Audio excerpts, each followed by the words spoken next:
The next item in the program of this evening is distribution of prizes. I request our honorable guest, Mr. Hari Krishnan, the renowned writer and film director, to give away the prizes. Sports items, 100 meters dash. First prize, Mohanayan. Second prize, Daisy. Third prize, Nancy. Malayalam poetry. First prize, Arundhati N, second year literature. Second prize, Shilpa S, second year pre-degree.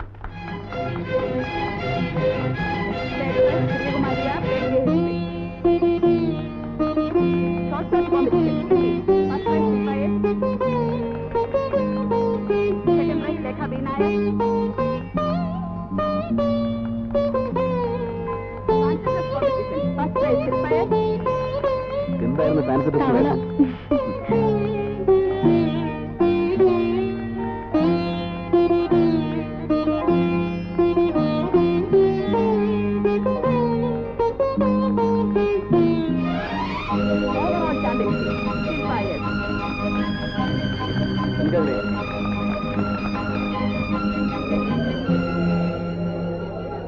Thank you very much, sir.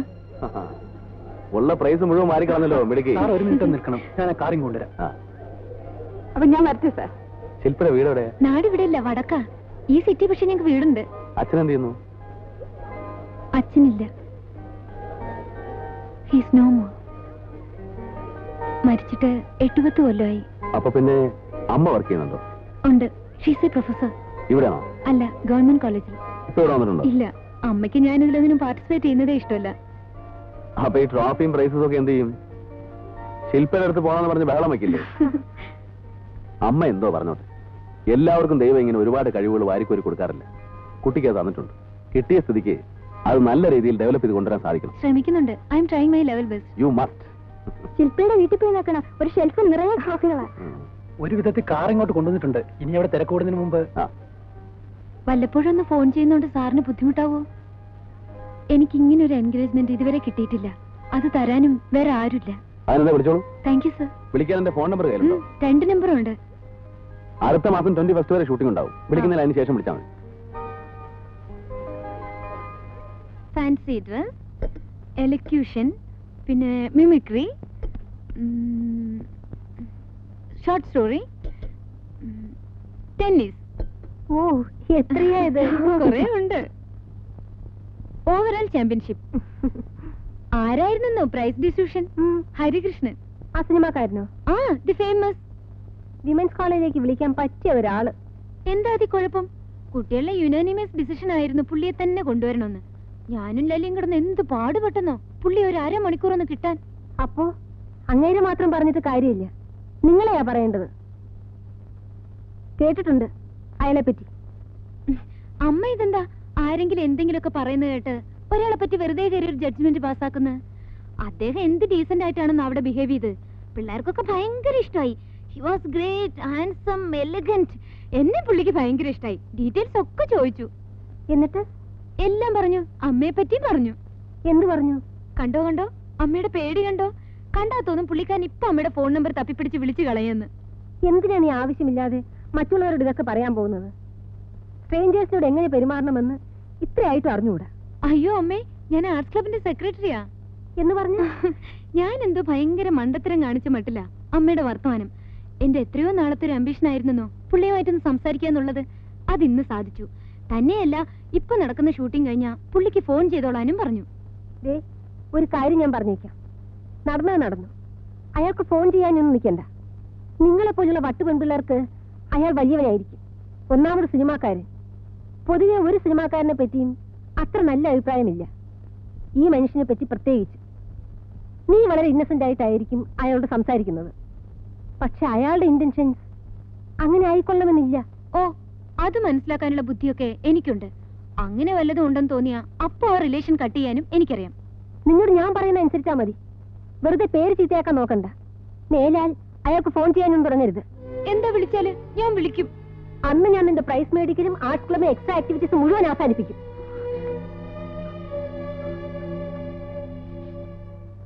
ഫിലിമിൽ chance വേണമെങ്കിൽ അത് നേരിട്ട് അങ്ങ് പറഞ്ഞാൽ മതി.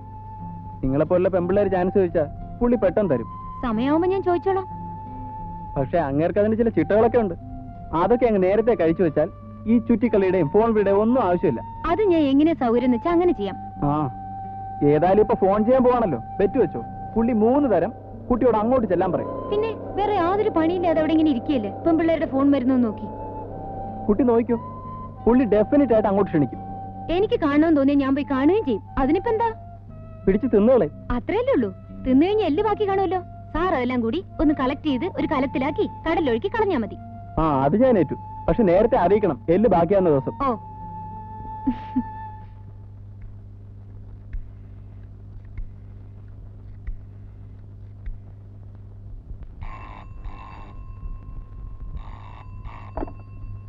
Hello.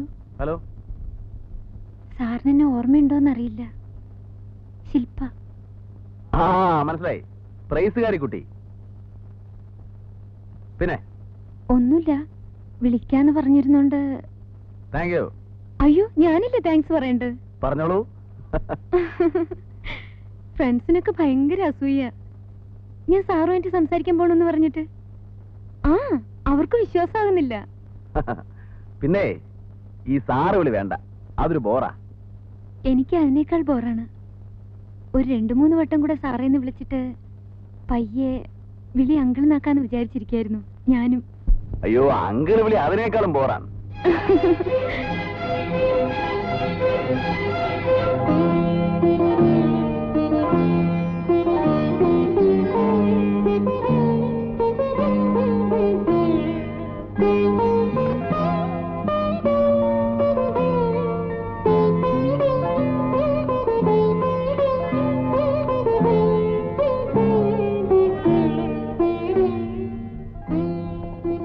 ഞങ്ങൾ തമ്മിൽ അടുക്കാൻ അധിക സമയം വേണ്ടി വന്നില്ല.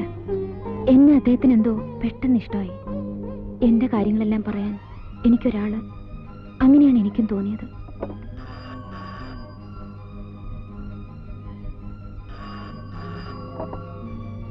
എന്നെ ഇടയ്ക്ക് അദ്ദേഹം ഇങ്ങോട്ട് വിളിച്ചു. അപ്പോൾ ഞാൻ ആരോ ആയെന്ന് എനിക്ക് തോന്നി. അങ്കിളിന്റെ പ്രോഗ്രാംസ് എല്ലാം എനിക്ക് കാണാപ്പാടമായി. ഇടയ്ക്ക് ഞങ്ങൾ വഴിയിൽ വെച്ച് കണ്ടു. എന്റെ പഠിത്തത്തെ പറ്റി അന്വേഷിച്ചു. ഉഴപ്പുന്നുണ്ടോന്ന് സംശയം തോന്നിയപ്പോ എന്നെ വഴക്കു പറഞ്ഞു. അങ്ങനെ ആദ്യം ഉണ്ടായിരുന്ന കൊച്ചു പേടി പോലും എനിക്കില്ലാതെയായി. ഈശ്വരൻ സത്യമായിട്ട് ഒരിക്കൽ പോലും അങ്കിൾ എന്നോട് മര്യാദ വിട്ട് പെരുമാറിയിട്ടില്ല.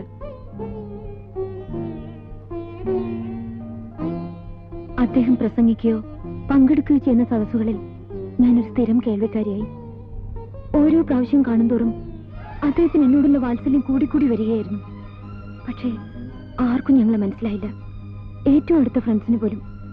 ഞാൻ ആരെയും തിരുത്താനും മെനക്കെട്ടില്ല. അമ്മ ചീത്ത പറയുന്ന ഉറപ്പുള്ളതുകൊണ്ട് അവിടെ മാത്രം ഞാൻ എല്ലാം ഒളിച്ചു വെച്ചു.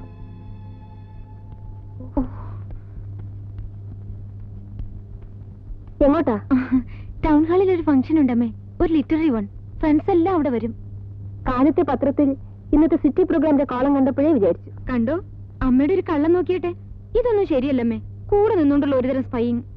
ആ മനുഷ്യന്റെ ഏതോ ബുക്കിന്റെ റിലീസ് ഫംഗ്ഷൻ അല്ലേ? നീ പോവണ്ട. എന്താ പോയാല്? തിരിച്ചു ചോദിക്കണ്ട. പോവണ്ടെന്ന് പറഞ്ഞാൽ പോവണ്ട. ഞാൻ ചെല്ലൂന്ന് പറഞ്ഞിട്ടുണ്ട്. ആരോട്? ആരോടെന്ന്? എന്റെ ഫ്രണ്ട്സിനോട്. നീ ചെല്ലൂന്ന് അയാളോട് പറഞ്ഞിട്ടുണ്ടോ? പറഞ്ഞിട്ടുണ്ടോ എന്ന്? ഉണ്ട്.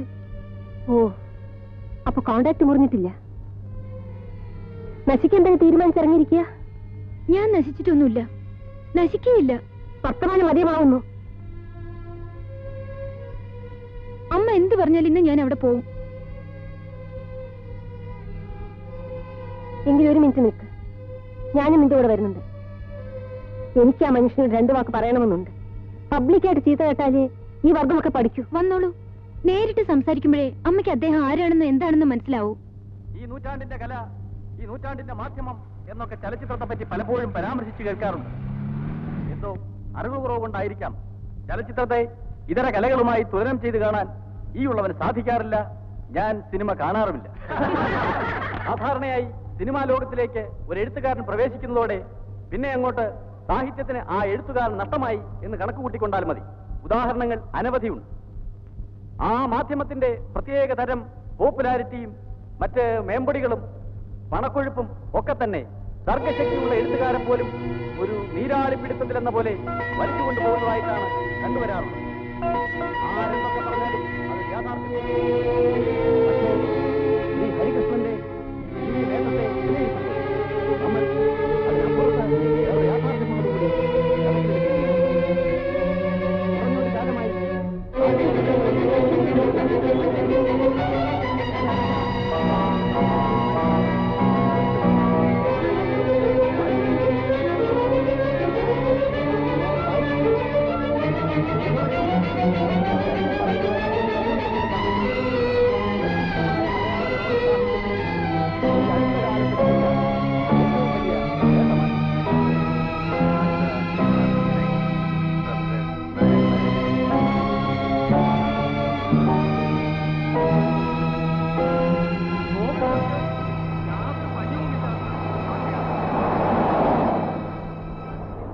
ഇവറ്റയൊക്കെ കള്ളു കുടിച്ച് തോന്നിയാസം കാണിക്കുന്ന കാണാനായിട്ട് നിന്റെ പോലെ കുറെ എണ്ണം